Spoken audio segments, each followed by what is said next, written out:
Hey everybody, I hope that you and your families are safe and well, and for those of you who are essential workers, I hope that you have what you need and are staying safe and people are supporting you. My wife and I are working, but I'm trying to take some time in the shop to build some simple things out of scraps because we're doing the responsible thing and trying to stay in as much as possible. So I made this cross-cut sled out of the scraps that were here. Some scraps from the old shop, some scraps like the 2x4s we found here on the property that we bought. And so I sanded all but one side because I wanted to keep some of the character. And I hope that the few minutes watching this video help you focus on something else besides what's going on in the world right now. So I hope you stay safe. I hope you enjoy the video and it inspires you to make or craft something with the supplies that you have. I recorded an intro at the beginning of this, but when I started editing, I found out that it was so bad and the lighting was so bad that I came out to re-record it. So I hope you enjoy, and thanks for watching.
During quarantine, a lot of the focus in the shop has been to use a lot of the scraps that I have, avoid going out to any of the hardware stores or anything like that. And I really needed a cross-cut sled. On my old table saw, I had a cross-cut sled. I made a couple of them with the table saw that I rebuilt, but I'd always had issues with either the slides binding, because I made them one time out of pine, one time I think out of MDF, and also the in general it would kind of swell or be out of square. I never finished it. I didn't pay a lot of attention to which things were in square or not.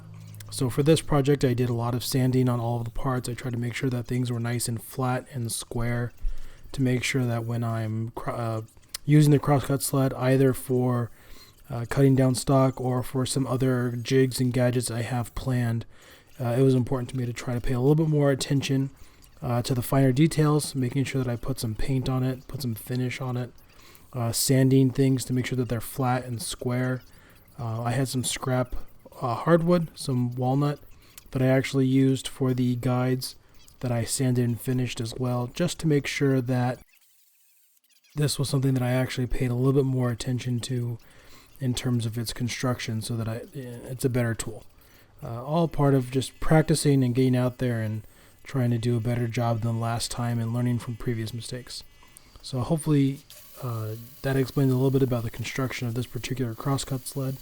It was very simple, a lot of screws in case I need to disassemble and reassemble it for any reason. But all in all, I think it came out pretty well. When I sanded it, I did try to keep one face of those 2x4s, the original kind of red paint that we found here in the barn, just because I think when you're using scraps, it's a lot of fun to try and preserve some of the history and some of the character of that original piece. So if you have any questions, leave them below. Other than that, thank you very much.